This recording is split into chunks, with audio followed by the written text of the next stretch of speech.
Hello, my friend. The world of magic, filled with legends and ancient tales, is opening its gates once again. Tonight, in the Gryffindor dormitory by the crackling fireplace, I will share another story with my friends. Join us, for the magic is about to come alive. In the quiet halls of Hogwarts, where stone staircases shifted with a mind of their own and candlelight danced across ancient portraits, a new term had begun beneath cloudy autumn skies.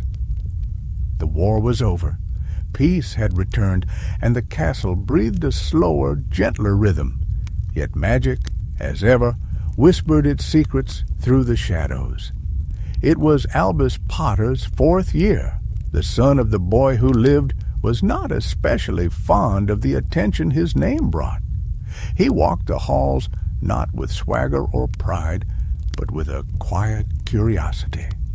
His black hair always stuck out in odd directions, and though his green eyes mirrored his father's, there was a sharper, more questioning gleam in them. He didn't want to be famous. He wanted to understand. And something this term was terribly wrong.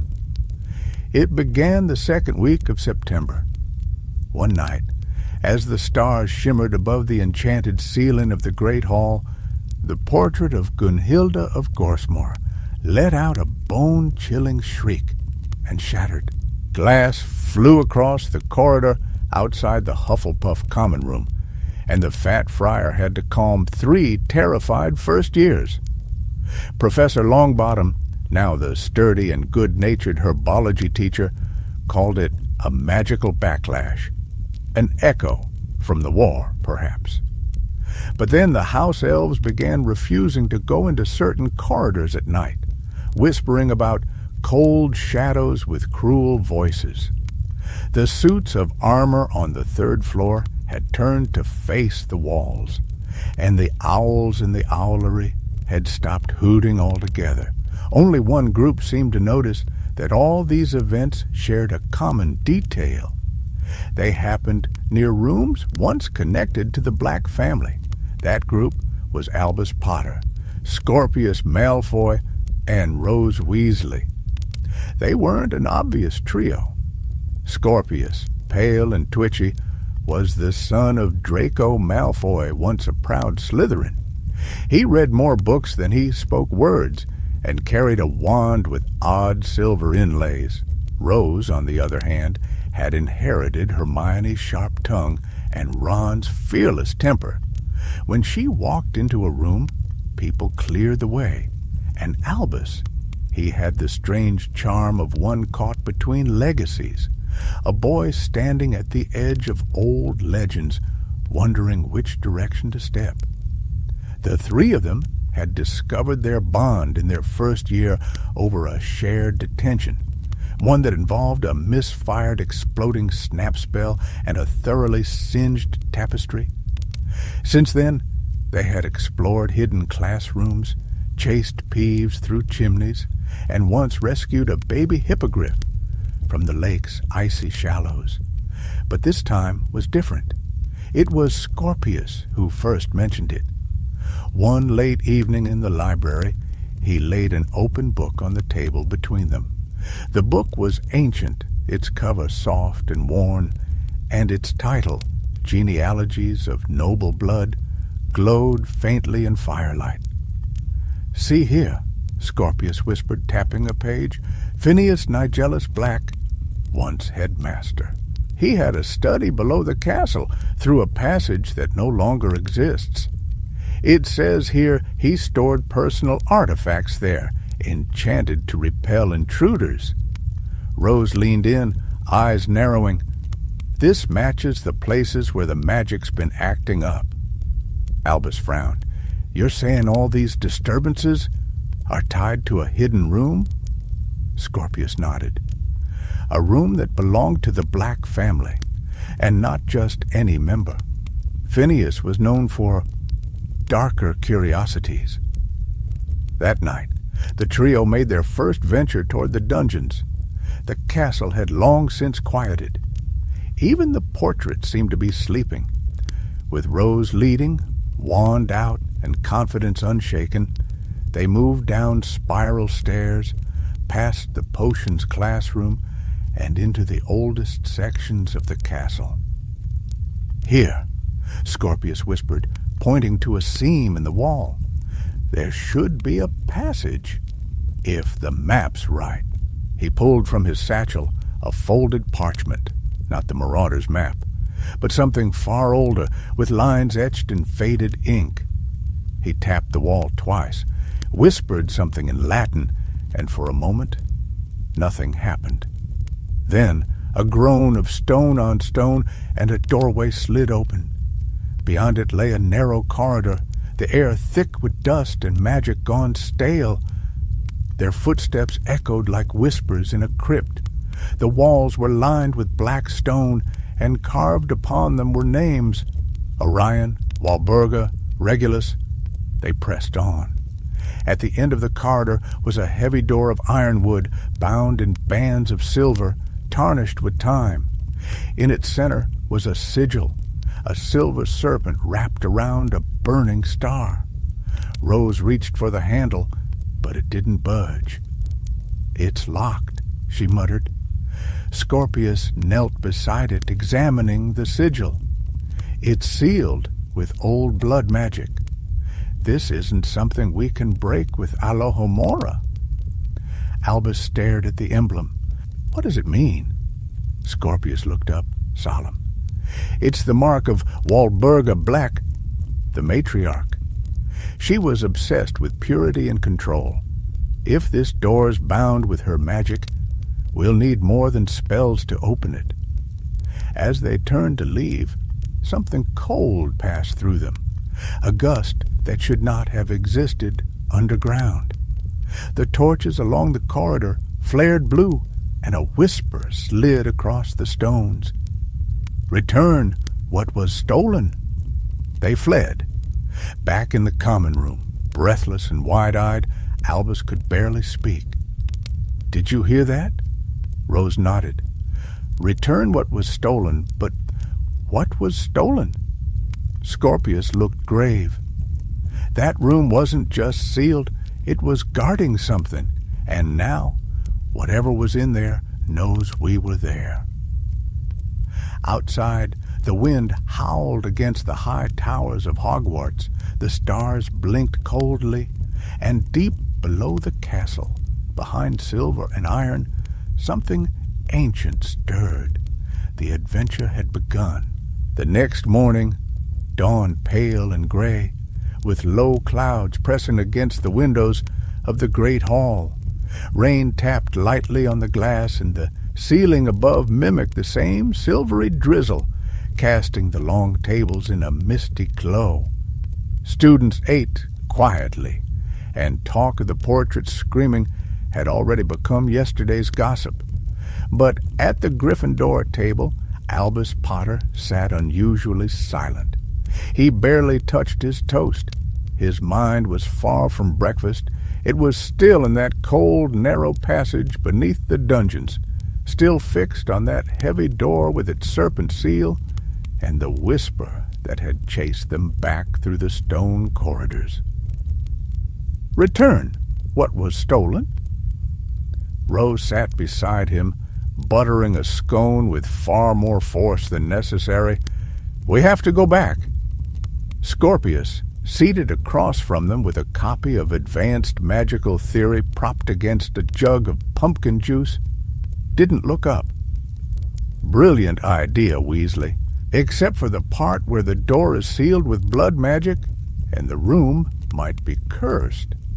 Albus nodded slowly. "Still, it spoke to us. Whatever's inside, it's awake now." Scorpius finally set down the book. "Even more reason not to go poking about like we're in a Dumbledore-era adventure. We're fourth years, not aurors." "We didn't get this far to back out," said Rose firmly. "We found a hidden room sealed by Black family magic, and it's not on any official map. That alone means it's important. If there's something dangerous inside, someone should know. Albus looked down the long table, past clusters of laughing students and rustling owls delivering the morning post. My dad once told me, things hidden at Hogwarts usually have a reason for staying hidden. But sometimes they're found just when they're needed, Rose replied softly. Later that day, during Charms, Professor Flitwick called on Rose to demonstrate a nonverbal shield charm. She performed it effortlessly, as usual, but her thoughts, like Albus's, were elsewhere. Scorpius nearly singed his robes trying to silence a hiccuping ink bottle enchanted to sing opera. They didn't speak of the corridor again until that evening. In the dim light of the Gryffindor common room, Albus and Rose sat huddled beside the fireplace. Scorpius had joined them reluctantly after being bribed with one of Rose's contraband Honeyduke's fudge bars. Rose pulled a folded piece of parchment from her sleeve and smoothed it over the table. It wasn't the Marauder's map. This was older, copied from the restricted section, a partial blueprint of Hogwarts dating back to the late 1800s. Scorpius pointed to the lower dungeons. That corridor isn't even supposed to exist anymore. After the fire of 1892, they rebuilt half the foundations. Most of the old rooms were sealed off. But not all, Albus said. The room we found, it wasn't abandoned. It was preserved, while Rose tapped the corner of the parchment. Phineas Nigellus Black. He was headmaster then. He would have had the power to keep a chamber intact and hidden. Scorpius sighed. Then let's assume he sealed it, and let's also assume that Whisper wasn't a fluke. Return what was stolen, what was taken from him. Rose looked up. Not from him, from the room, or from the Black family itself. Albus leaned back, eyes fixed on the flickering flames. My dad once said the Blacks were obsessed with legacy. If something was hidden down there, it had to be valuable, dangerous even. Maybe it's something the war never uncovered. That night, as the fire burned low and the castle quieted once more, the trio decided to act. They needed information. And there was only one place where secrets still whispered their truths in the open: the Black family tapestry. Hidden away in the shadows of number 12, Grimmauld Place, the ancient tapestry recorded generations of the Black family. Names burned away, branches severed, others glorified. If there was anything powerful, anything dangerous once owned by Phineas or Walburga or any of the Dark family line, it might be mentioned there. But Grimmauld Place was not so easily reached. "Let me talk to Dad," Albus said quietly. "If I say it's for school, maybe he'll let me visit the old house. He's still the one who sealed it after the war." Rose raised an eyebrow. "Do you really think he'll believe that?" "I'll tell him I'm working on a paper for history of magic." Albus shrugged. "He loves when I show initiative." The next morning, Albus wrote a careful letter. It was vague, but not dishonest. He asked for permission to visit Grimmauld Place over the weekend, accompanied by Rose and Scorpius. He claimed it was for an independent research project, and mentioned Professor Binns, knowing full well his father would be impressed that someone voluntarily spoke to the ghostly teacher. The response arrived 2 days later, delivered by a ministry owl with a green ribbon tied to its leg. Albus unfolded the letter beside the fire, heart thudding. "Al, if this is truly for school, I trust you. I've informed Creature to expect you and your friends. Don't touch anything cursed. Love, Dad." Scorpius leaned over his shoulder. "That sounds cautiously approving." Rose grinned. "It's a yes. pack your cloaks? That Saturday, under skies heavy with cloud, the three of them stepped off the Hogwarts Express at platform 9 3/4 and made their way into Muggle London. Albus led the way through familiar alleys until they reached a quiet square with tall, narrow houses. Number 12 did not appear, not at first. But as Albus approached the space between numbers 11 and 13, he whispered the words his father had taught him years ago. "In the name of the Order of the Phoenix." The buildings groaned, creaked, and slowly, like an enormous beast waking from slumber, number 12 Grimmauld Place slid into view. It stood dark and silent, its soot-streaked windows watching them like tired eyes. Inside, the house smelled of dust and old magic. The hall was narrow and dim, lit by flickering gas lamps. Portraits watched from the shadows, muttering. Somewhere deep within, something shifted in the walls. Creature, the ancient house elf, met them at the door. He was even smaller than Albus remembered, hunched and grumbling, but his eyes lit up when he saw the boy. "Master Albus," he croaked, "the house remembers you. Come, come." They followed him past crooked staircases and moth-eaten curtains to the drawing room, and there, hanging like a heavy tapestry of fate, was the family tree of the noble and most ancient house of Black. Scorpius stepped forward. "We're looking for Phineas and Walburga." Creature squinted. "Ah, old Mistress Walburga. She knew many secrets. She hid things the ministry never found." Rose traced the lines of names with her finger, pausing beneath Phineas's. Scorpius pointed to a faded note stitched beside the name. "Custodian of the Flame, he who guards the final vault." Albus's voice was barely a whisper. "The room under Hogwarts, that's the final vault." And as they stared, a chill swept through the room, rustling the edges of the tapestry. It was no longer just a hidden chamber. It was a legacy, and someone, or something, wanted it back. By Sunday evening, the sky above London had turned the color of iron, and a low wind swept through Grimmauld Place. Rain fell in thin streaks against the blackened windows, but inside number 12 all was still, save for the steady scratching of Scorpius Malfoy's quill. He sat hunched at a rickety desk in what had once been Sirius Black's bedroom, now long abandoned. Albus and Rose stood behind him, watching as he copied the faded inscription from the tapestry into a notebook. "Custodian of the Flame, he who guards the final vault." "What flame?" Rose asked, arms folded. Albus glanced around the room. The walls were still plastered with rebellious posters, Muggle motorbikes, scant remnants of the old Black who had turned his back on his family, but none of it helped explain the phrase. Scorpius shook his head. "It's symbolic. Old wizarding families often referred to power or lineage as a flame.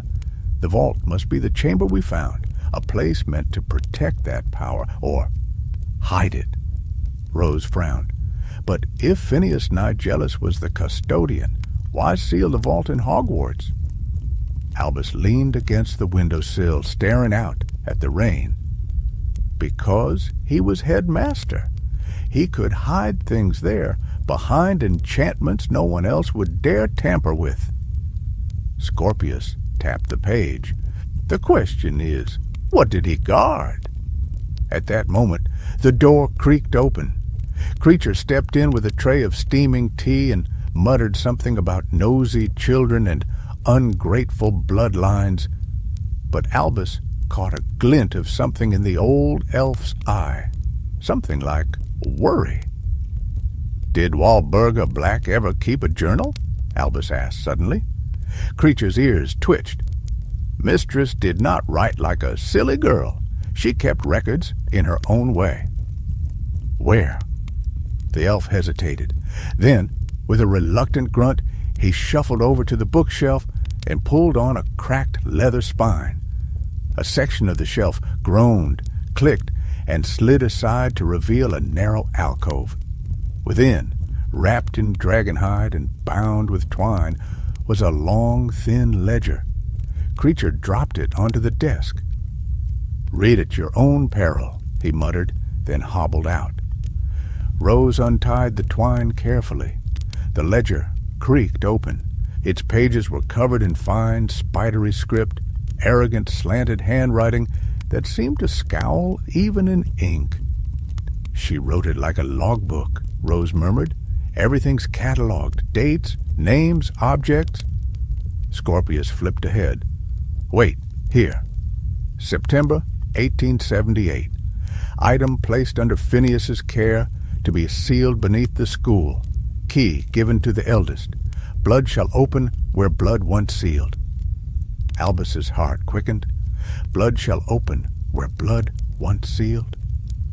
"A family enchantment," said Scorpius. "Only someone of black blood can break the seal." "But most of the family line is gone," Rose whispered. "Not all," Albus said slowly. "My grandmother, she was a black, and that makes me 1/8, Scorpius said. "Barely, but it might be enough." They returned to Hogwarts that night through the Floo network, stepping out of the green flames into Professor Longbottom's office with faces full of soot and excuses half-formed. But the kind-hearted herbology master had simply raised an eyebrow and muttered something about adventurous genes before waving them off. They waited 2 nights before attempting to return to the sealed room. This time they went prepared. Rose carried a satchel of enchanted chalk and emergency portkeys. Scorpius brought spell books, protective charms, and a silver-bladed dagger, an heirloom he claimed was purely ceremonial, though he gripped it tightly all the same. Albus brought only his wand and the old dragonhide ledger, its pages now marked and underlined. The castle was silent as they moved through the corridors, past the sleeping suits of armor, past the empty classrooms, down through the narrowing staircases where the stone turned darker and the air colder. When they reached the hidden passage, the wall opened more easily this time, as though it recognized them. They stepped into the corridor once more. The names carved into the walls gleamed faintly in the wand light, and the air hummed, not with wind, but with ancient enchantment. The door still stood at the end, unchanged. Albus approached it alone. The silver serpent on the door shimmered as his hand neared it. He pressed his palm against the ironwood. Nothing happened. Then he drew his wand and whispered, "Sanguinem meum do." A thin line opened across his palm. Blood welled, bright red, and touched the sigil. At once, the air shifted. A deep groan echoed through the corridor, and the serpent on the door came alive, slithering in a circle, its eyes glowing silver. The bands of metal around the wood shuddered and slid apart. The door creaked open with a sound like the exhale of a sleeping giant. They stepped inside. The chamber beyond was unlike anything they had seen at Hogwarts. It was circular, with high walls of polished obsidian and no windows or torches, only floating orbs of soft blue fire. In the center stood a pedestal of black stone. Upon it lay a single object, wrapped in cloth as dark as ink. They approached it slowly, hearts hammering. Rose reached out first. "Should we?" "Wait," said Scorpius. He whispered a detection charm, eyes narrowing. "It's warded, but not cursed. Not yet." Albus peeled back the cloth. Beneath it lay a wand, long, elegant, carved from ebony wood with silver inlay running down its shaft, shaped in the form of a twisting serpent. It pulsed faintly with power, as though it still remembered spells cast centuries ago. There was something else, too. A folded piece of parchment, yellowed and brittle. Albus opened it. The wand of Ignatius Black, last bearer of the Black Line's flame, guarded, not buried, hidden, not forgotten. To awaken this wand is to awaken the blood that sleeps. If you have found it, you are of the blood. Know this, it obeys only the rightful heir. They stared in silence. Scorpius spoke first. Ignatius Black, he's not on the tapestry. Rose's face was pale. That's because he was erased, but not forgotten, Albus whispered. Suddenly, the blue flames flickered. A rumble rolled through the stone beneath their feet. The door slammed shut behind them, and from the dark corners of the vault, shadows began to rise.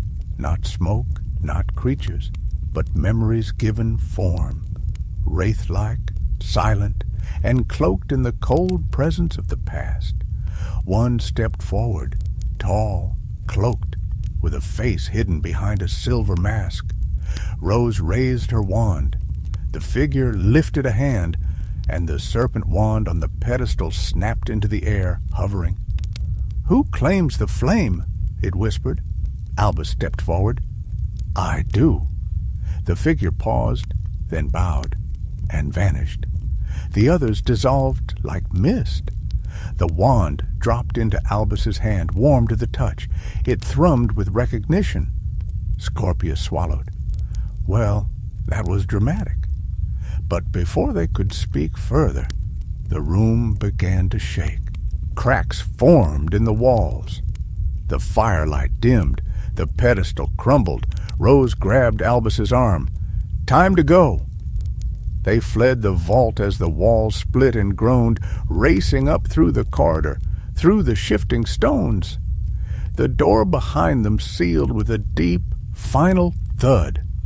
Back in the dungeons, gasping for breath, they paused in the dark. Albus looked down at the wand in his hand. Something ancient had awakened, and somewhere, far beyond the castle, eyes turned toward Hogwarts once more. The following morning broke with a storm. Rain lashed against the towers of Hogwarts, the sky above churning with thick gray clouds. Thunder rolled over the lake in long, distant growls, and the wind moaned down from the mountains. The castle, old and stoic, weathered it in silence. But something beneath the stones seemed to echo the unrest above. Albus Potter sat alone by the window of the Gryffindor common room, the newly claimed wand of Ignatius Black wrapped in cloth and tucked safely beneath his robes. His mind buzzed with the memory of the vault, the floating wraiths, the speaking figure, the chill that had followed them up from the chamber like something unshaken. He turned the wand over in his hands. It was beautiful and dangerous. Unlike his own wand, which was warm and familiar, this one felt watchful, as if it were waiting to be tested. Behind him, Rose was pacing. "We need to tell someone," she said at last. "McGonagall, your father, someone at the ministry." "And tell them what?" Scorpius replied from the hearth. He was reading again, or pretending to. "That we broke into a sealed chamber under the school, stole a wand, and possibly awoke an ancient legacy that should have remained buried." Rose rounded on him.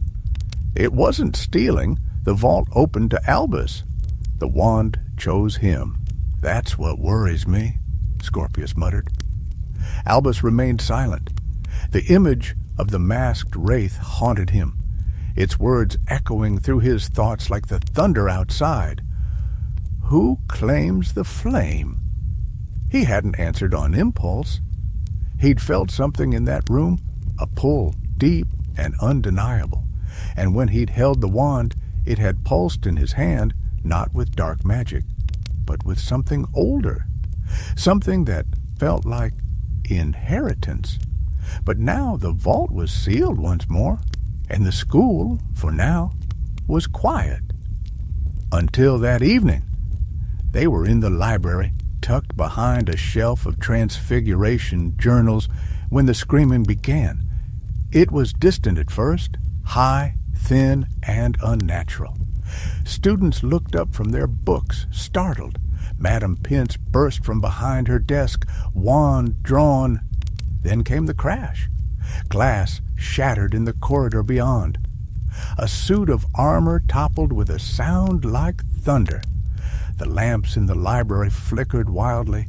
Albus was already on his feet, wand in hand. They sprinted into the hallway. Outside, chaos had erupted.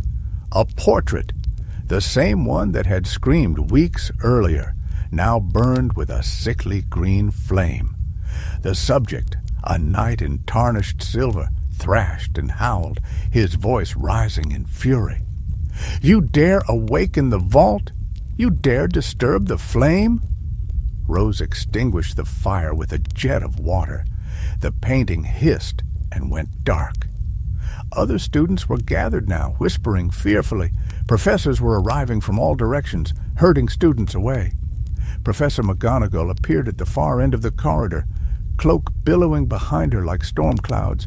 Her eyes were sharp, scanning. "Back to your common rooms, now!" she called.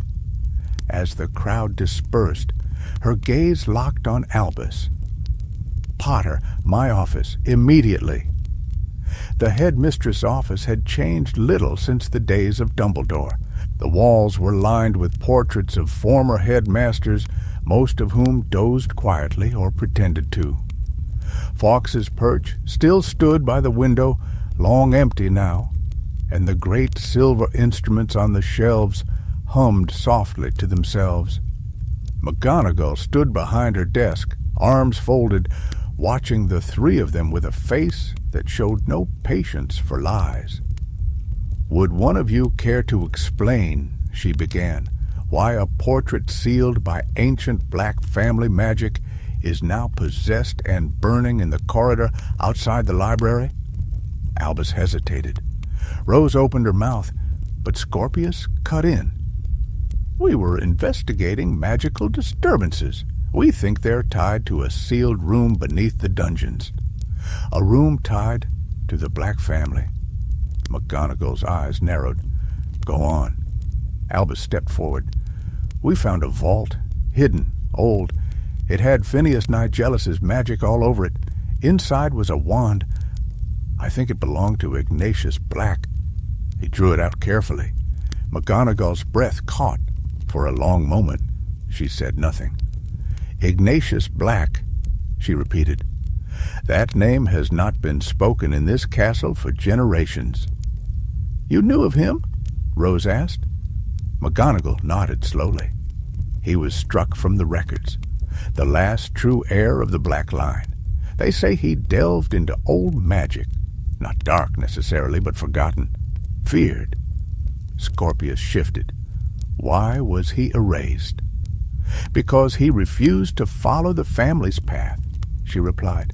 "He hid what he created, sealed it away." Her eyes moved to the wand in Albus's hand. "And now it has returned." Silence fell. "I should report this," McGonagall said softly, "to the ministry. To your father, this is no ordinary discovery." "You don't understand," Albus said quickly. "Something else is happening. The wand is only part of it. There are shadows. In the vault, in the school. Something is stirring." McGonagall looked at him long and hard. At last she nodded. "I will not send word to the ministry. Not yet. But you will stay within bounds. No more dungeons. No more secrets." "Yes, Professor," they said together. As they turned to leave, one of the portraits stirred. Phineas Nigellus himself leaned forward, peering at Albus with a curious glint in his painted eyes. "Be wary, boy," he said in a dry voice. "That wand chose you, yes." but it may not serve you. That night, as the storm finally began to break and the rain slowed to a mist, Albus sat alone in the Gryffindor dormitory. The wand of Ignatius lay on the windowsill before him.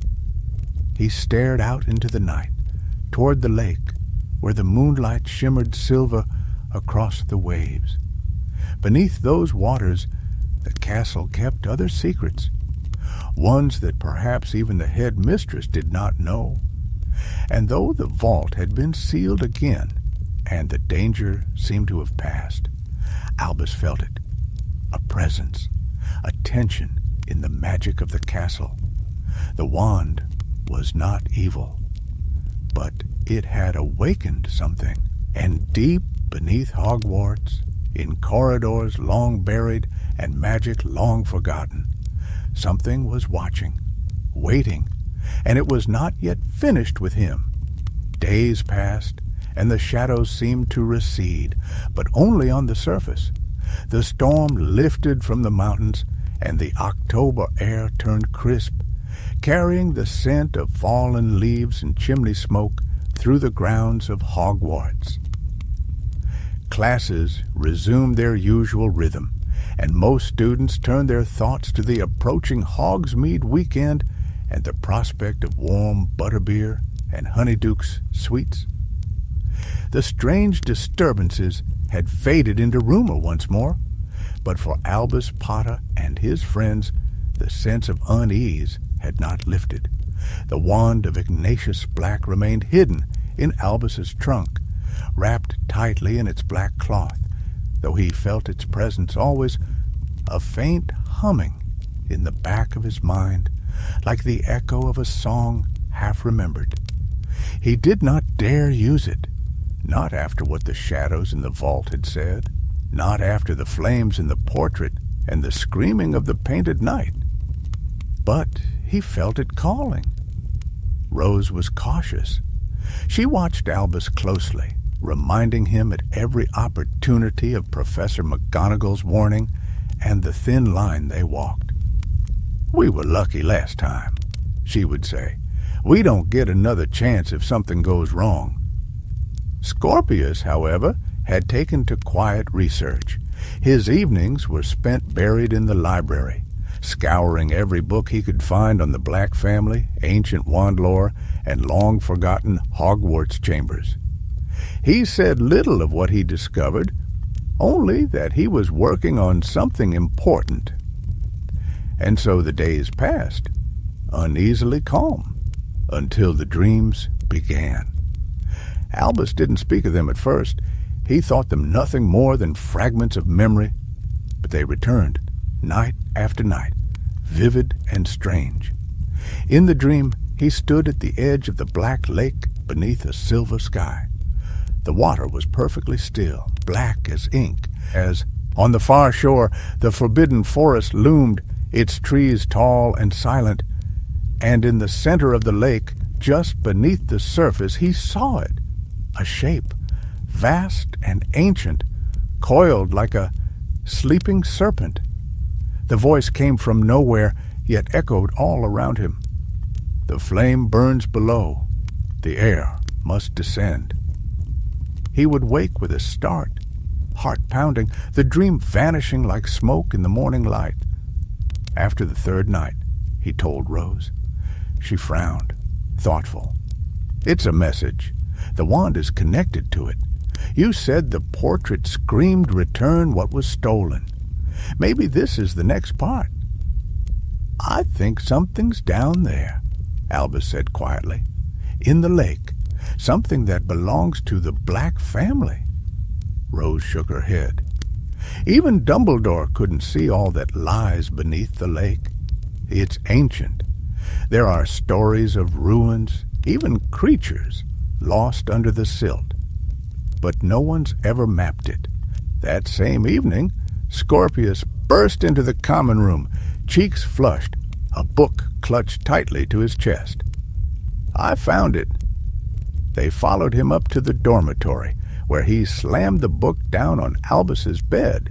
It was thick, bound in cracked red leather, and the title, faded with age, read, Wards of the Founders, Hidden Histories of Hogwarts Castle.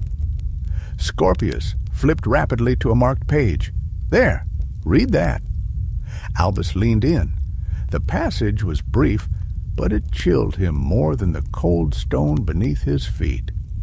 It is whispered among certain magical lines that Salazar Slytherin, who claimed kinship with old magic, built not one chamber within Hogwarts, but two.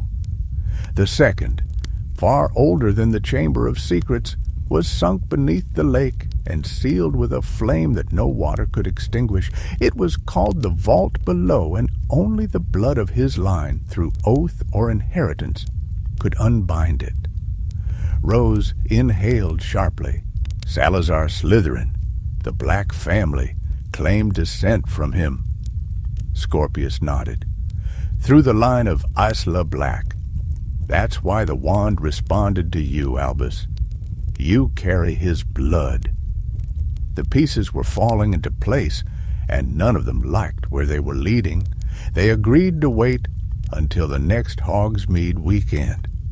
It would give them time to prepare, and with so many students out of the castle, they would have fewer eyes to worry about. On the day of the trip, the school emptied early.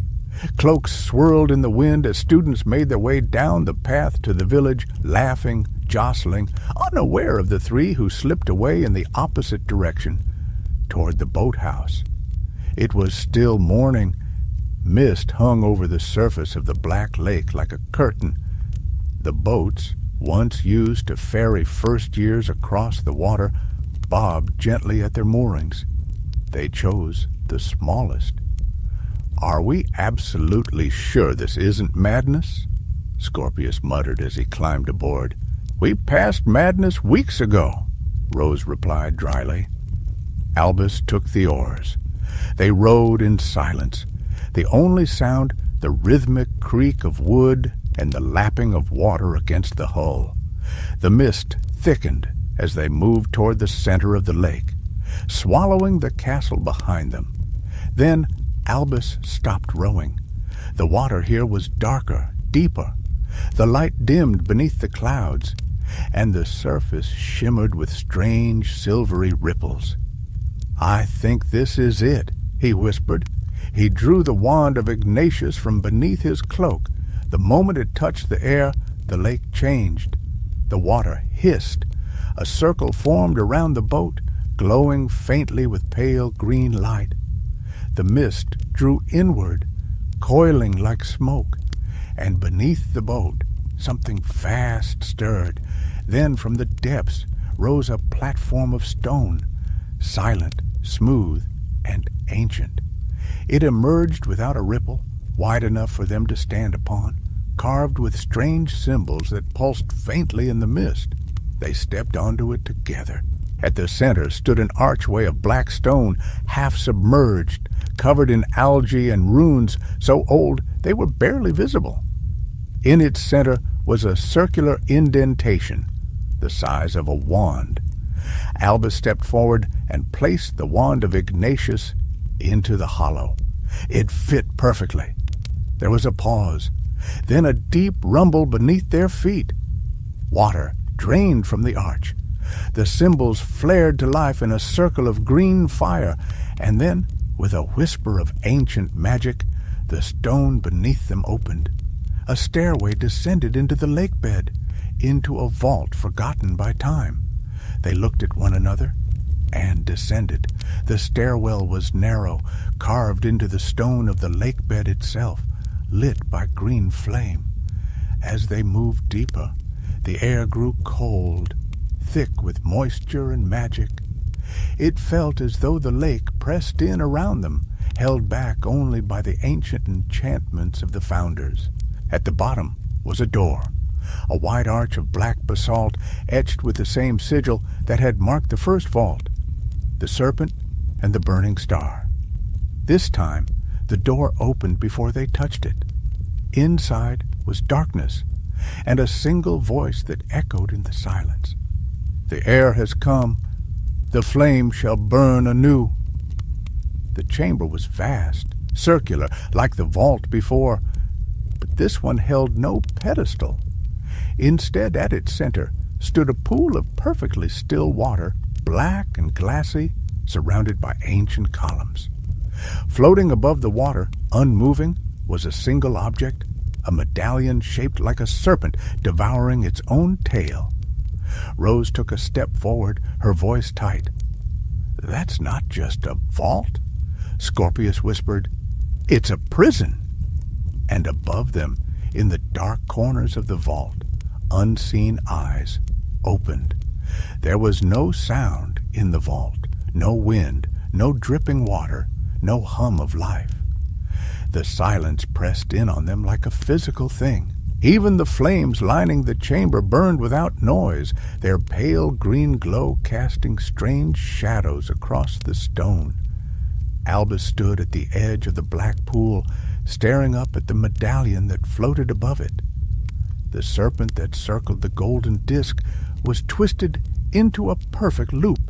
Its mouth latched to its own tail. Its eyes were tiny emeralds, dark and glittering. He couldn't have said why, but the moment he saw it, he felt a pull. Not magical, not physical, but something else, something deeper. The same cold awareness he'd felt when first holding Ignatius Black's wand.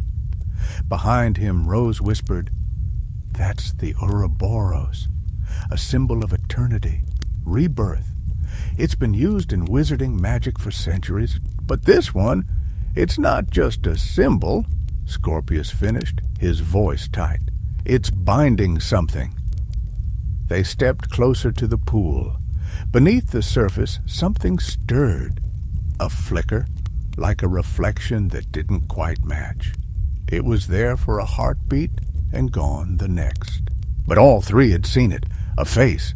Albus raised the wand of Ignatius. I think this is what the vault was hiding," he murmured. Rose narrowed her eyes. "Not hiding, protecting, or containing." Scorpius swallowed. "We need to be very careful what we touch down here."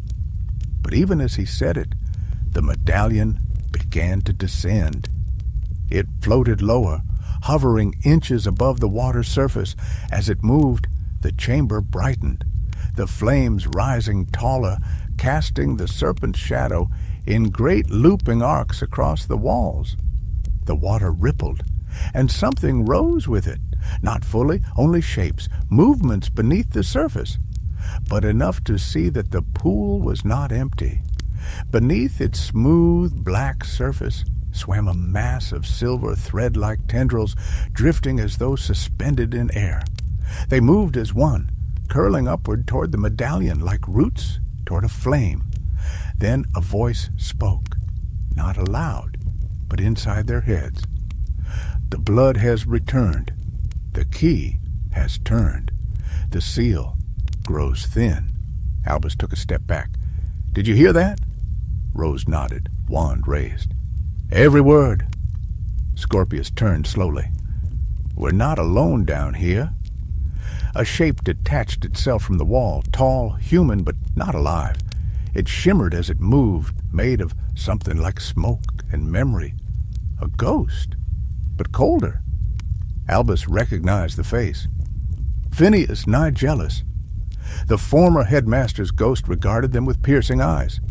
"You have gone too far," he said, his voice sharp as steel. "This vault was never meant to be opened." "We didn't open it," Albus said. "The wand did." Phineas's eyes narrowed. "That wand was forged by a traitor to the House of Black. Ignatius believed he could master the old flame, bind it, tame it. He was wrong. The vault is not a resting place. It is a barrier." Rose's voice trembled slightly. "A barrier against what?" Phineas turned his gaze toward the pool. The flame below, the tendrils beneath the water stirred again. Ignatius believed the bloodline could control it, that by anchoring it to a blood-bound air, it could be wielded. Its power claimed he created the wand to be that anchor. but he underestimated what lies at the bottom of the lake. Albus felt his grip tighten on the wand. Then why preserve it at all? Why seal it here if it's so dangerous?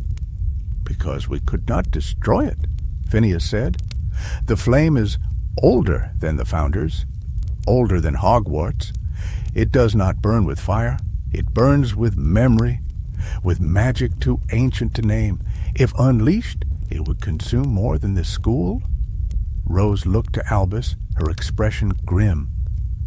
That dream you had, the voice, it wasn't a message. It was a lure. Scorpius backed toward the stairway. We should leave, now. But the archway behind them had sealed. No sound, no stone sliding, just gone, as if it had never existed. Phineas's image flickered. You brought the key. Now it seeks the door. The pool began to churn. Albus raised the wand. What do I do? Phineas's face darkened. You must bind it again with your blood. You are the last heir through Isla's line. Only your magic can lock it away. The medallion began to glow, brighter and brighter, until the chamber was filled with golden light. Rose covered her eyes. Albus! The wand pulsed, a deep thrum like a drumbeat in his chest. Then the voice returned, louder, clearer, ringing in every corner of the vault. Blood answers blood, magic answers magic. Heir of the house, will you awaken me? The tendrils beneath the pool shot upward. Albus raised the wand and shouted, Protego Maxima! A dome of blue light exploded around them, the tendrils slamming against it like rain on glass. But the shield cracked. The medallion split apart with a high, keening sound, as though the metal were screaming. A shaft of light poured from it into the water, and something vast and terrible began to rise. A figure, vaguely human, but massive, its body formed of flame and smoke, its eyes two burning coals. It did not touch the ground, but hovered above the pool, cloaked in robes of shifting shadow. Albus could not breathe. The voice came again, no longer soft, no longer gentle. Ignatius failed me, but you carry the blood. Will you bind me again, or claim me? Phineas stepped between Albus and the being, his ghostly face hard with fury. You shall not tempt him, old flame. You shall not have another heir. But the spirit turned its gaze on Albus alone. Albus felt something rise within him, a heat, a power, a longing for understanding, for control, for greatness. He stepped forward. Albus! Rose said sharply. Don't! But he already knew the truth. He was not strong enough to bind it. Not yet. He dropped the wand into the pool. There was silence.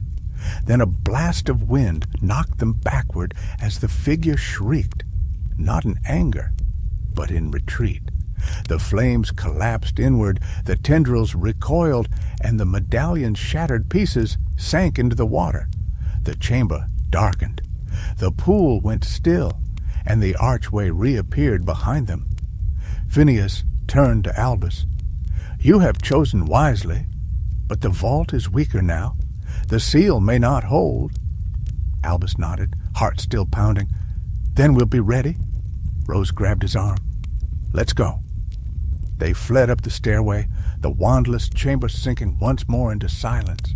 Above, the lake lay smooth and undisturbed, but deep beneath the waters, the flame watched and waited. They did not speak as they rowed back across the lake. The water lay still, as if the storm that had raged beneath its surface had never happened. The mist had lifted, the clouds parted, and the towers of Hogwarts stood once more in golden autumn light, calm and untroubled. Yet each of the three who had entered the vault below knew that something had changed within the lake, within the castle, and within themselves. Albus sat at the bow of the boat, staring down into the dark water, his knuckles white against the edge. The wand of Ignatius was gone, lost to the depths, and though he had surrendered it by choice, the emptiness left in its place pulsed like a hollow echo. Behind him, Rose and Scorpius were silent. Rose's brow was furrowed, her cloak soaked and clinging to her shoulders. She looked pale, but not frightened, thoughtful, as though her mind were already sifting through what they had seen, weighing truth from myth.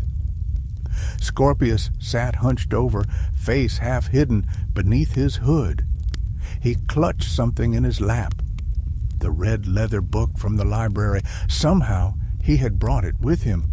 Albus had not noticed. It wasn't until they reached the boathouse that anyone spoke. "What we saw," Rose said quietly, "can't be written down. Not fully, not yet." Scorpius looked up. It wasn't a creature. That thing in the vault, it wasn't a person or a beast or even a spirit. It was magic, raw. Old Albus nodded slowly. It wanted to be claimed. They disembarked, their boots squelching against the muddy banks. The air was cool, the sky painted in fading orange light. Dinner bells had already sounded across the grounds, and the laughter of students echoed faintly from the courtyard above. No one had noticed they were gone. They returned to the castle through a side passage near the greenhouses, slipping inside just as the last of the evening light vanished from the sky. The warmth of the great hall called to them, but none felt ready to sit among the crowd to pretend the world remained as it had been. Instead, they made their way up the spiral staircases, past the whispering portraits, until at last they reached the Gryffindor common room. Once inside, they sank into chairs by the fire. The flames crackled merrily, casting flickering shadows against the stone.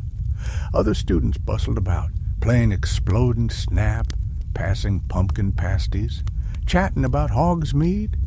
To them, the evening was ordinary, but to Albus, everything felt sharpened, on edge. Rose was the first to break the silence. "We can't go back," she said. "Not unless we have to." "We will have to," Scorpius replied. "Phineas said the seal may not hold. The flame is weakened, but it's not bound." Albus looked up at the hearth. "I didn't bind it because I couldn't."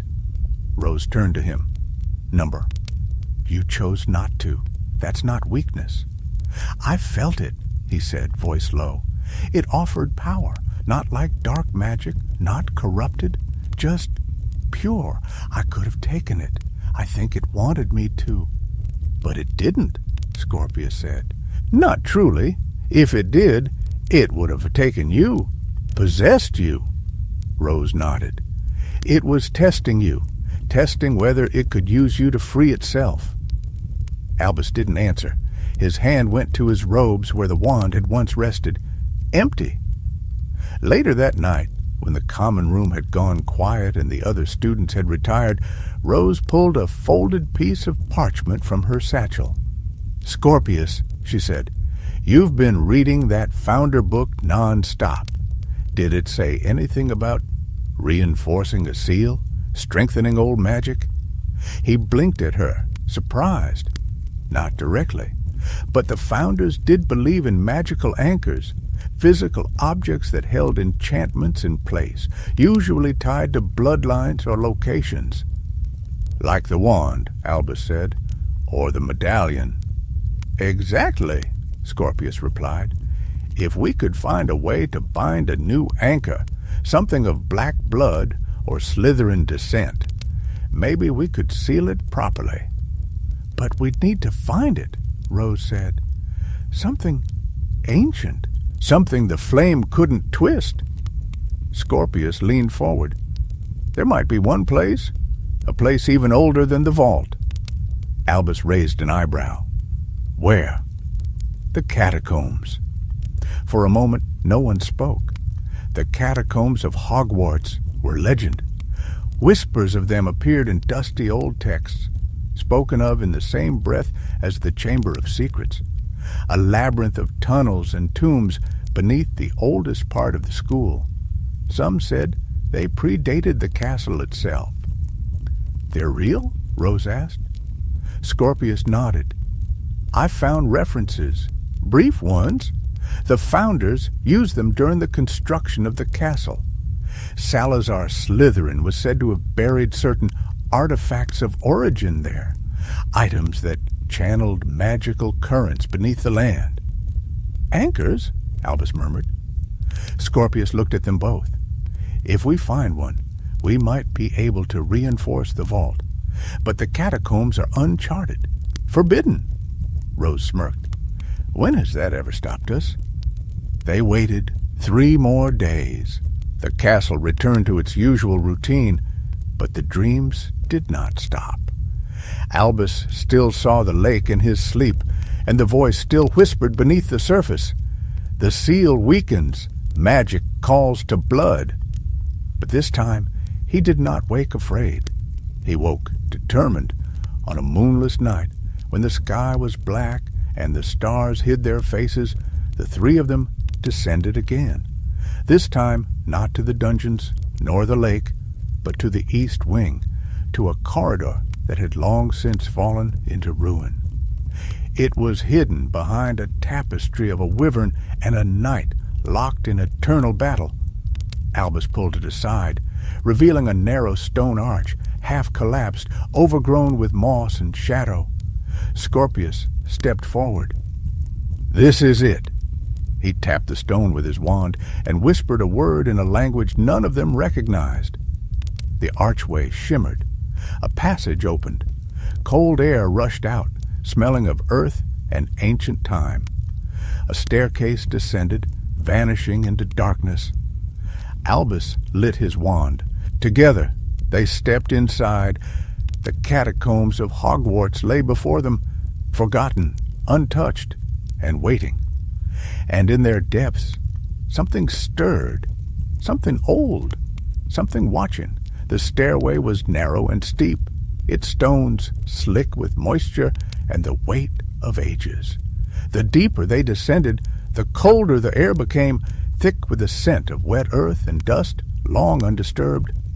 Albus kept his wand aloft, its light a pale halo in the darkness, casting trembling shadows on the walls.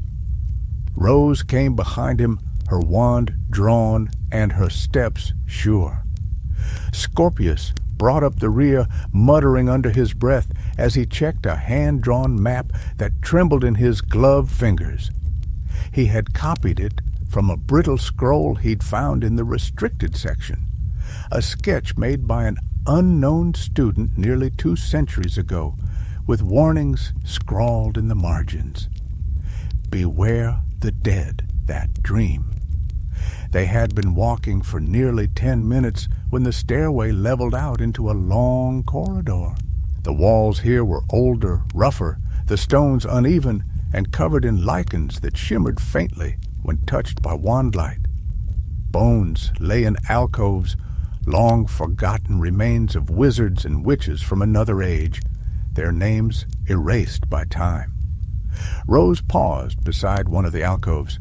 "Look," she whispered, "carvings." Albus turned to see faint symbols etched into the stone, a serpent, a tree with roots spreading into darkness, and a flame enclosed in a circle. Beneath it all, a word, half-faded but still visible. Ignis. "The flame," Scorpius said. "It's the same magic we saw in the vault." "Then this is the right way," Albus replied. They continued down the corridor, their footsteps muffled by a thick carpet of dust.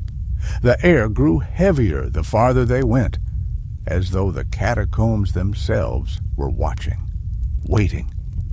Eventually, the corridor opened into a chamber.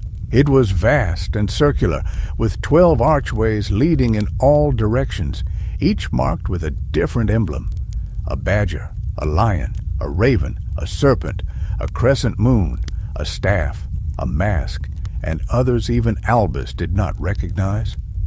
In the center stood a raised platform, and upon it a black stone sarcophagus.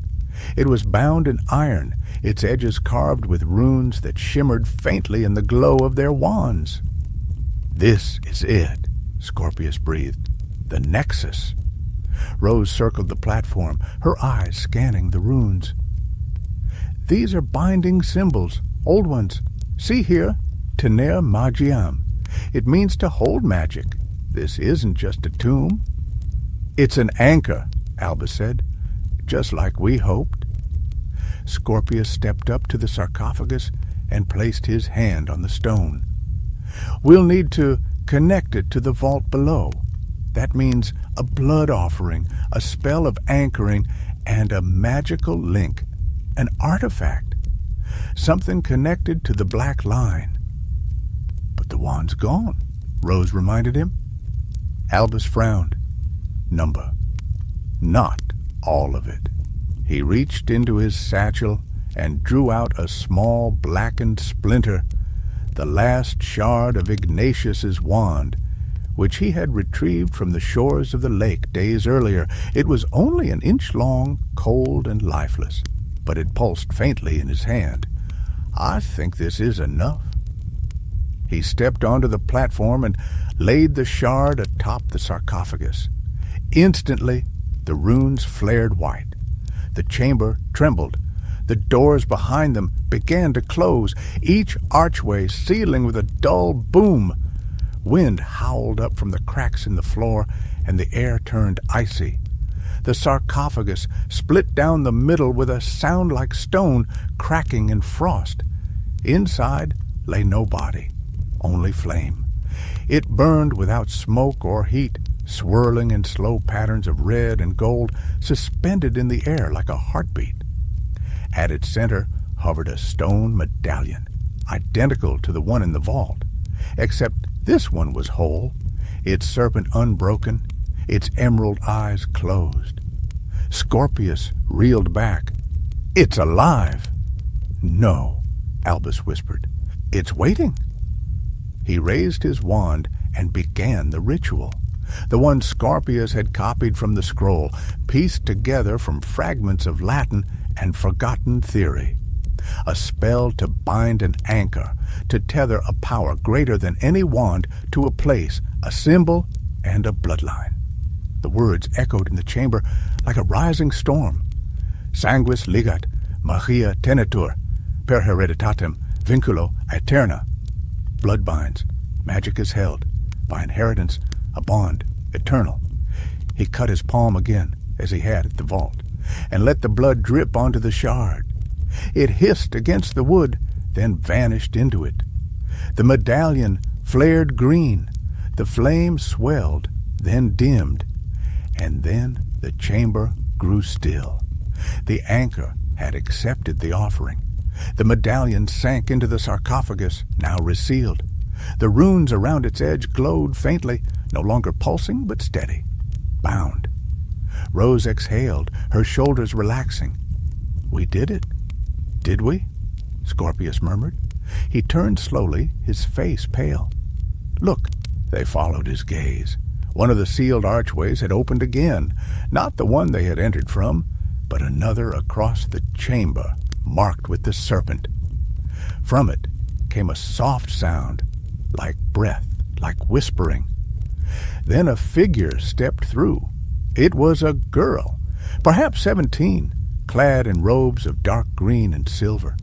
Her eyes were the same shade of emerald as the medallions, and her hair fell in waves of black around her shoulders. She looked at them as one might look at insects in a jar.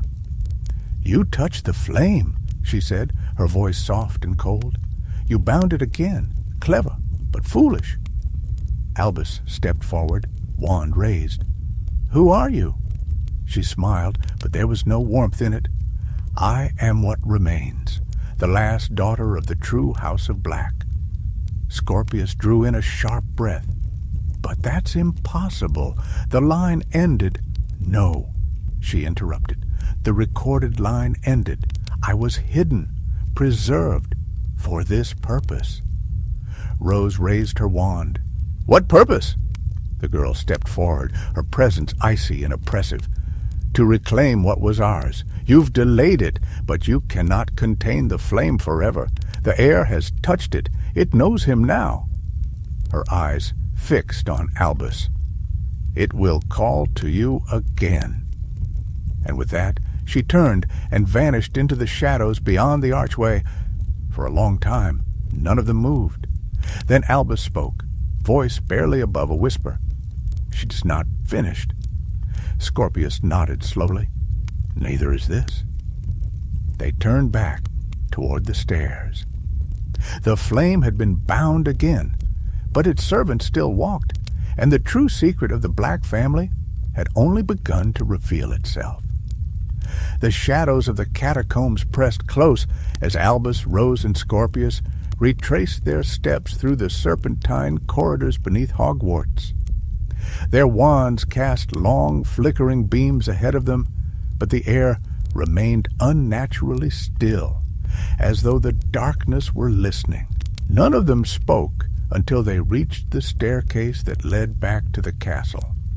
Only then, when the fresher air of the upper levels began to whisper down from above, did Rose finally break the silence. "That girl, whoever she is, she knew too much. She's not just some descendant hiding in the walls." "She said she was preserved," Scorpius said grimly, "maybe in portrait form or stasis. Some kind of Black family magic, old and twisted." Albus kept climbing. "She knew me. She said the flame had touched me, that it would call again." Rose quickened her step to walk beside him. "And she's right. The binding spell worked. For now. But it didn't destroy it. We haven't seen the last of that vault, or her." When they emerged from behind the crumbling arch, the castle above was quiet. The hour was late, long past curfew, and the corridors lay draped in shadow. They crept back toward Gryffindor Tower with practiced stealth, slipping past sleeping portraits and slumbering suits of armor. As they reached the fat lady's portrait, Rose turned to them, eyes sharp beneath the torchlight. "We need to be careful. If the vault is still weakened, and if that girl is planning something, we can't afford to stumble into it blindly again." Scorpius nodded. "I'll look into the Black family's magical preservation techniques. If she really is part of the bloodline, we need to find out from where." "And I'll speak to McGonagall," Rose added. "We need to tell her about the catacombs. She trusted us once. She might again." Albus hesitated, then slowly nodded. "All right, but we keep this between us. No one else." They entered the common room in silence.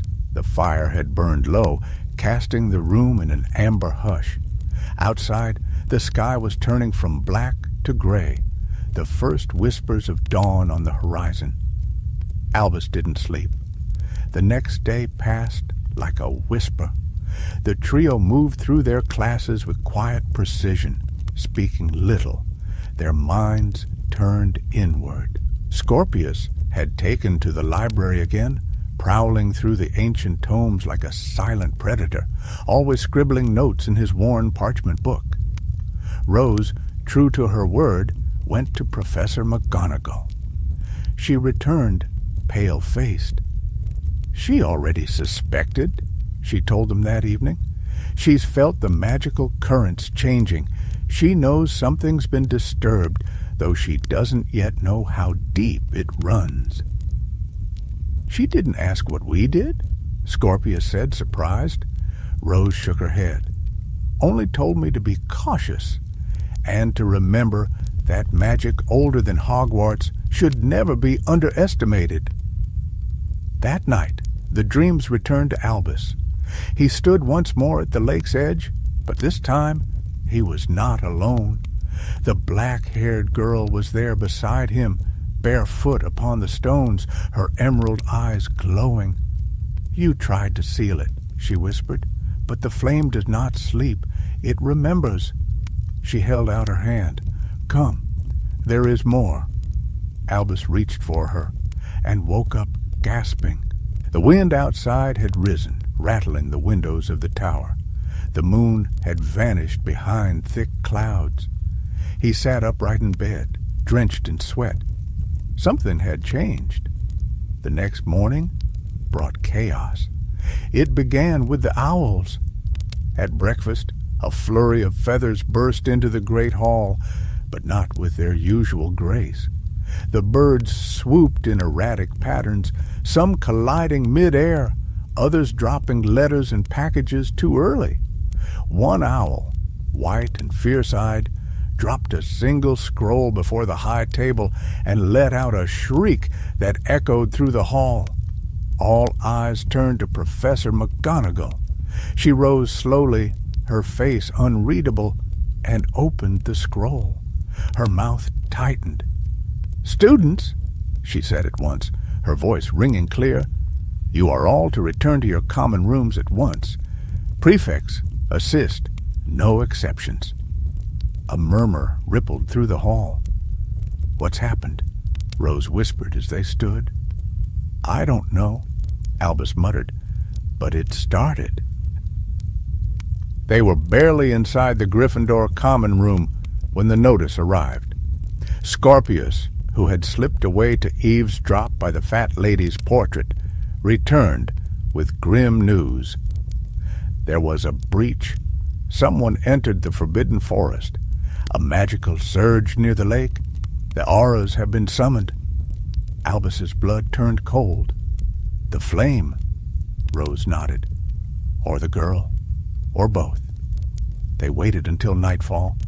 Then, cloaked once more, and cloaking their intentions tighter still, they made their way back to the boathouse. The mist had returned to the lake, thicker than before, spreading across the water like a living thing. The surface churned in odd patterns, though there was no wind. They didn't speak. The old boat was still there, rocking gently. This time they brought no oars. Albus stepped aboard, and the water obeyed. The boat glided forward of its own accord, as if pulled by some unseen hand. The mist swallowed them whole. As they neared the center of the lake, the surface parted. Not as it had before. This was faster, more violent.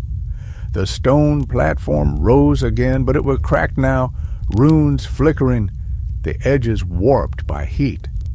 The ancient arch stood waiting, but not silent. Voices echoed from within it. One voice. Albus knew it at once. "You denied me, heir," it said, "but I remain. I grow. Even sealed, the flame feeds." The girl stood at the top of the stairs. She was different now, no longer a phantom in the shadows. She stood tall, draped in robes of black and green, the serpent medallion pulsing at her throat. Her hair floated slightly, as though moved by a breeze none of them felt. "You chose to turn away," she said, "but the bond was made. You woke the flame. You invited it." Albus stepped forward. "I bound it again." "But not forever," she replied, and now her voice rang like the bell of a cathedral, deep and dreadful. "You cannot destroy what was born before wands and words. You can only contain it, and it will break free," Scorpius whispered. "She's channeling it." "Through the medallion," Rose nodded. "It must be destroyed." Albus raised his wand. "Then I'll stop you." The girl laughed, high and cold. "You would duel your own blood?" "I don't know what you are," he said, his voice steady, "but you're not my family." She raised her hand. The waters boiled. Tendrils of silver and flame burst from the cracks in the platform, spiraling toward them. The lake had awakened, and this time it would not sleep again. The mist thickened as the lake began to stir, the waters no longer still, but roiling with a slow, ominous churn. Beneath the platform, deep vibrations hummed up through the stone, the sound of ancient enchantments grinding against one another like tectonic plates. The surface of the lake bubbled as if something vast turned restlessly in its depths, and the wind rose without warning, cold and wet, and filled with the sharp taste of magic. Albus stood firm on the stone, his wand raised, heart thudding in rhythm with the rumble beneath his feet. The girl, the last daughter of the Black family, held out her hand toward the water, and as she did, the serpent medallion at her throat began to glow with a sickly green light. The tendrils of flame and silver magic that had erupted from the cracks twisted in the air, curling like smoke, yet solid enough to strike. They hovered for a breathless moment, suspended between action and command, as if awaiting her word. "You cannot stop what was begun long before your name was whispered in this world," she said, her voice steady and unhurried, as though she stood at the center of a storm only she understood. "The flame belongs to my blood. You denied it, Albus Potter, but I was not made to refuse." Albus tightened his grip on his wand. "You weren't made to do anything. You chose this." Her eyes, green as the medallion itself, narrowed. "I was created for this." Scorpius moved beside him, wand drawn and trembling slightly, though his voice was sharp as ever. "That medallion is acting as a conduit. She's drawing power through it, from the vault, from the flame itself. If we destroy it, she will be weakened," Rose finished, already stepping forward, her eyes locked on the dark figure at the top of the stair. "But we must strike together." Albus nodded, feeling the pressure of a decision made. This was no longer about mystery or ancient inheritance, nor even about the magic of the Black family. It was about choice, about what kind of legacy he would allow to live on.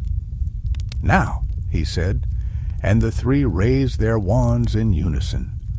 A flash of brilliant white light burst from the trio, colliding with the mass of tendrils that lashed toward them.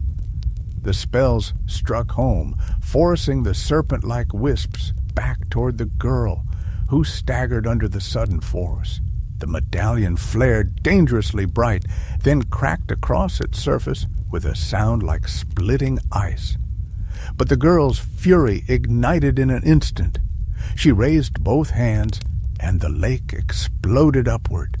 A wall of water surged over the platform, shaped not by natural force, but by magic older than Hogwarts itself. Within it, shapes moved. Faces, whispers, memories given form. Rose cried out as a tendril of watery flame wrapped around her wrist, yanking her from her stance. Scorpius turned at once, sending a jet of red light to sever the strand, releasing her just before she was pulled into the abyss. The girl's voice rose above the roar. "You fight without understanding. The flame is not destruction. It is memory, life, eternity. You could be more than this." Albus met her gaze. "I've already seen what it does. I've felt it, and I chose to resist." The wand of Ignatius might have been lost, but the shard he had used to anchor the catacomb still resonated within him. The magic of the Black family did not die when the wand sank. It lived now in the bond he had forged with the seal. He had bound part of the flame to something else, something grounded in purpose and bloodline, but no longer tied to conquest.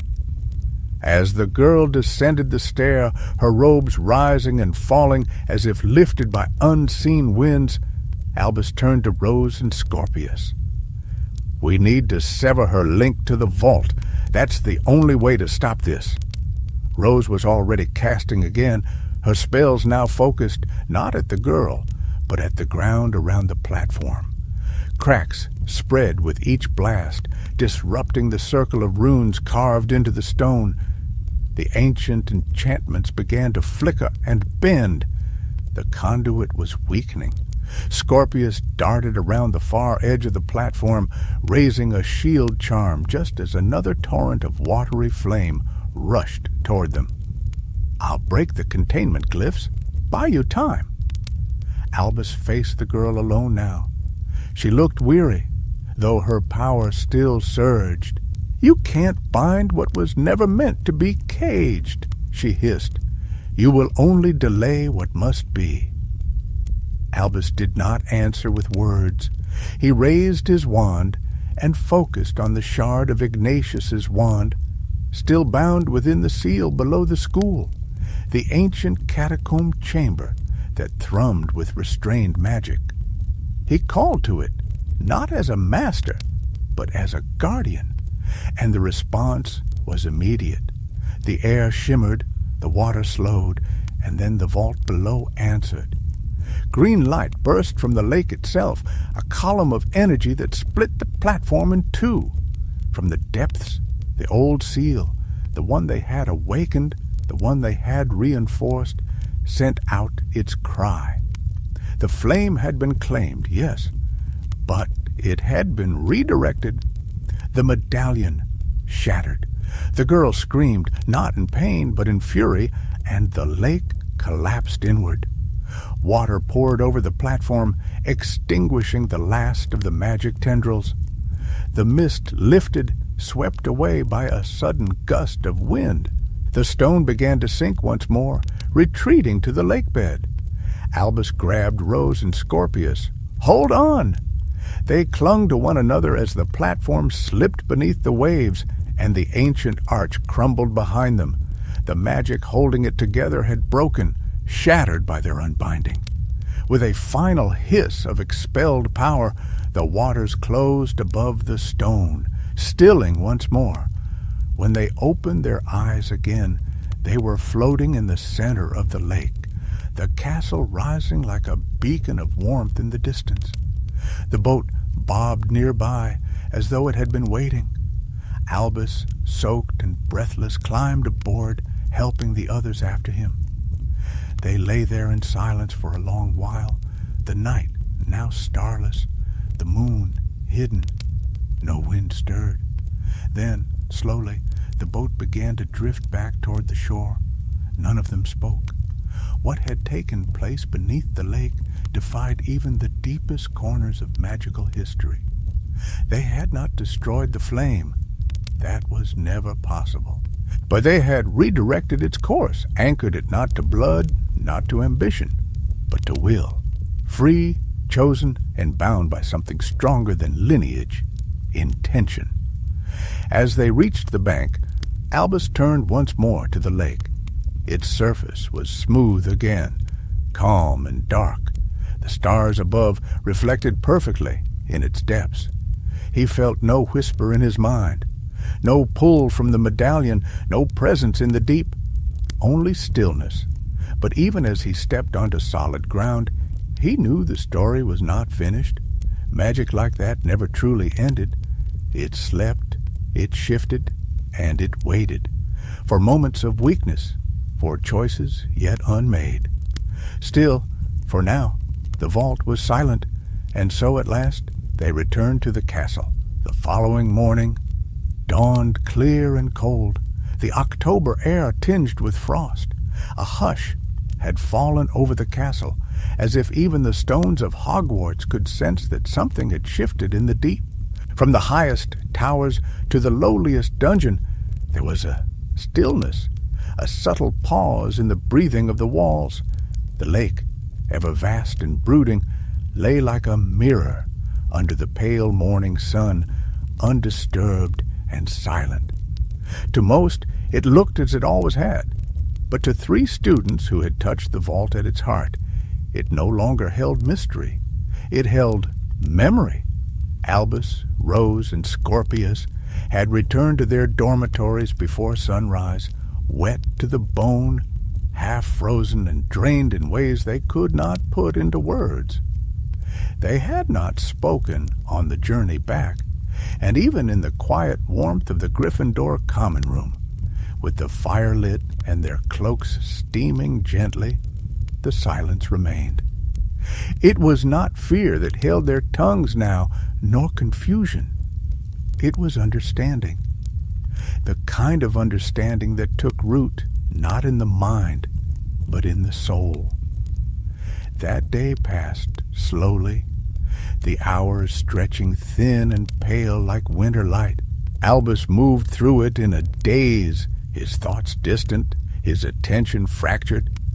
He sat through charms without registering a word of Professor Flitwick's lesson, and in transfiguration he managed to transform his quill into a feathered rat instead of a mouse. Rose was no better. Twice she lost her place in her notes, and once she startled violently when someone dropped a cauldron in the corridor. Even Scorpius, whose usual calm had often anchored them both, looked pale and distracted, as though his thoughts were sunk too deep to surface. That evening, the three gathered once more in the quietest corner of the common room, where the light from the fire barely reached. Albus sat cross-legged on the rug, the ancient shard of Ignatius's wand resting on his palm. It no longer glowed, no longer pulsed, and yet he could still feel its presence, like a seed buried in the earth, waiting. Rose leaned forward, watching it. "Do you feel anything now?"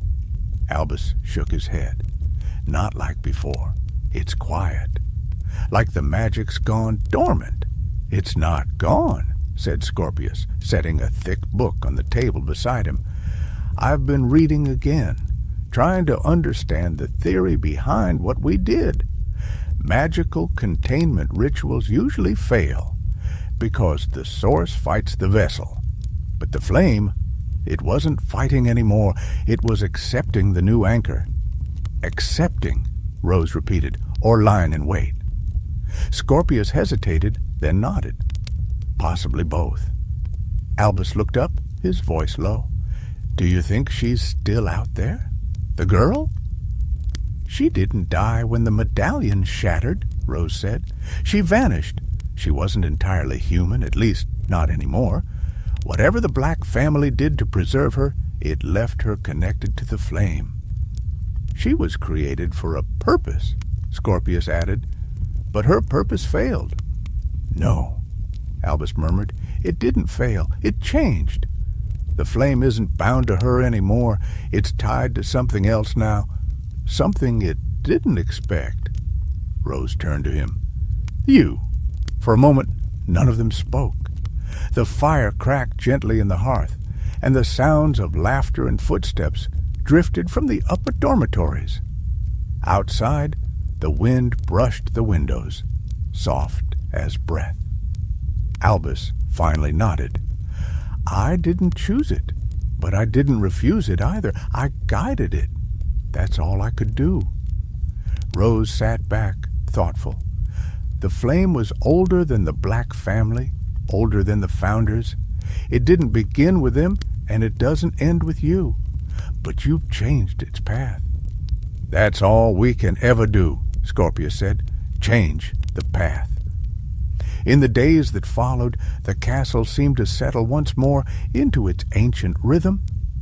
The whispers of magical surges faded. No more portraits screamed in the night.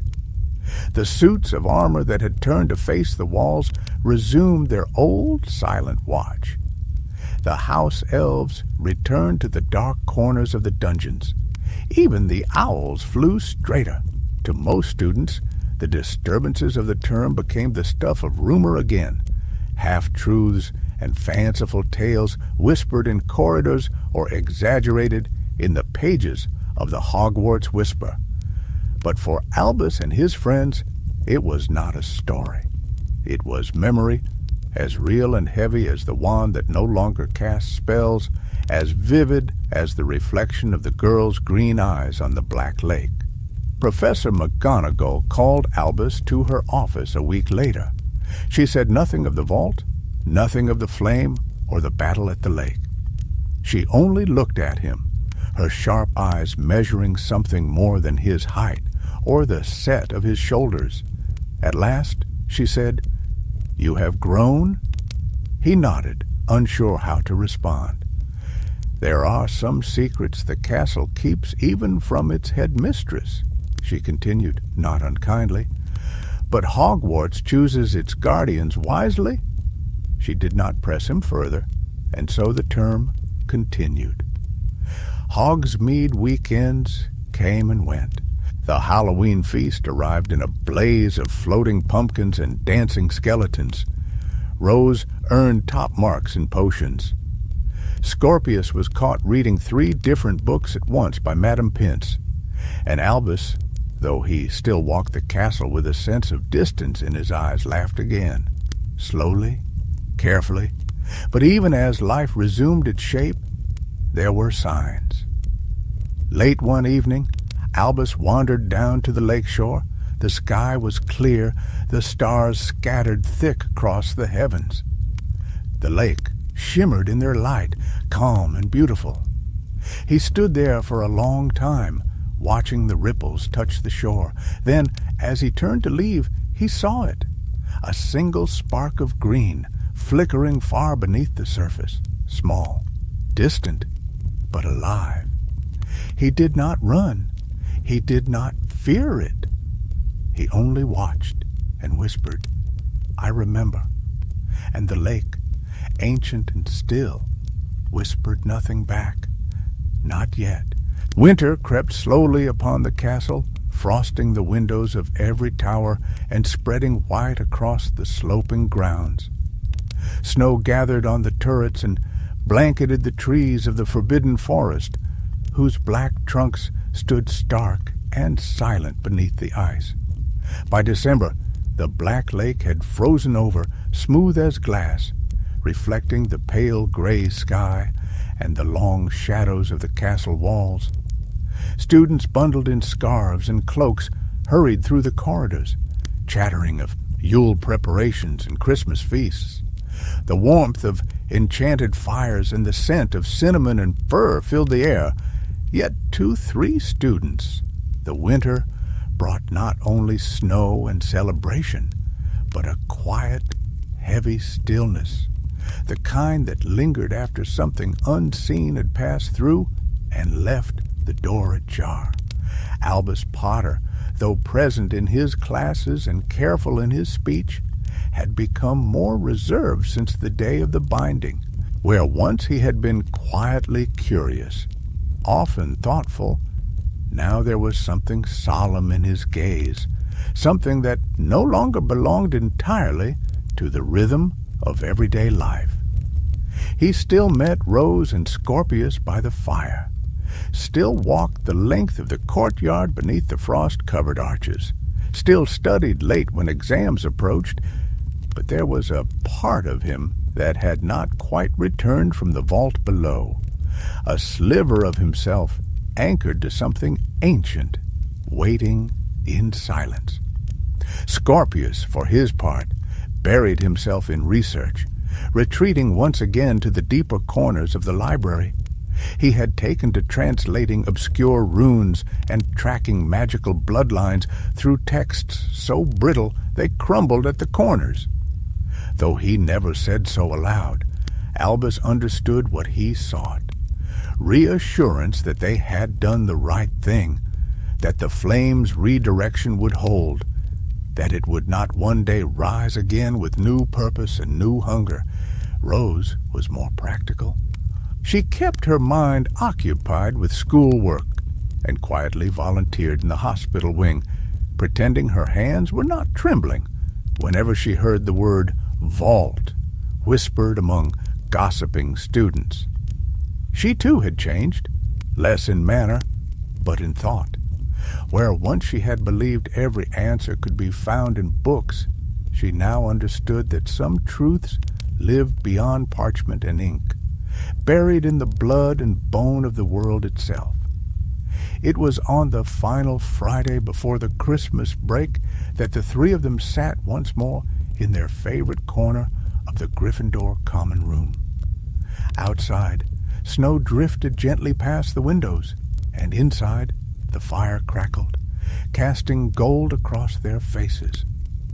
Scorpius was curled into an armchair with a book of wand lore open in his lap, his eyes half closed with weariness. Rose sat with a steaming mug in hand, her knees drawn up beneath her wool cloak. Albus stared into the flames, the last shard of Ignatius's wand resting on the small table before them. It had not stirred in weeks. "They say the girl hasn't been seen again," Rose murmured, her voice low so as not to carry beyond their circle. "Not in the halls, not in any of the portraits, not even in the catacombs." "She wasn't ever truly part of this world," said Scorpius, without looking up. "She was shaped from old magic, the same kind as the flame. When her purpose failed, that part of her dissolved." "But her will didn't," Albus said, speaking for the first time in a long while. "I saw her in the vault. Even when the medallion shattered, she remained, for a moment, just long enough to choose not to fight again. She knew the flame had passed from her, and she let it go." Rose turned to him. "And what about you?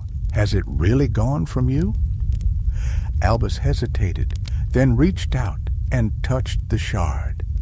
There was no spark, no glow, only the smooth, cold feel of old wood. Yet within him there was still that quiet hum, like the memory of music played once long ago and never quite forgotten. "It hasn't left," he admitted. "It's just listening." "To you?" asked Scorpius, lifting his gaze. "To everything," Albus said. "It's not asleep, but it's not trying to wake either. I think it's waiting." "For what?" Albus shook his head.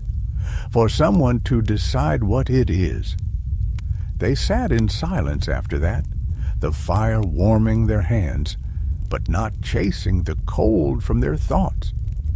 Beyond the windows, the wind whispered across the snowy grounds, brushing the evergreens near the lake and sending tiny whirlwinds of powder dancing over the white hills. That night, Albus walked the corridors alone.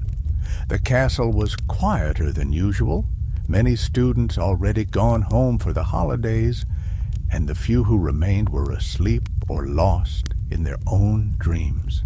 He passed beneath high-arched windows and through halls lined with ancient tapestries, until at last he reached the highest point of the astronomy tower. The stars above were bright and unblinking, and the moon hung low over the forest, silver and sharp-edged.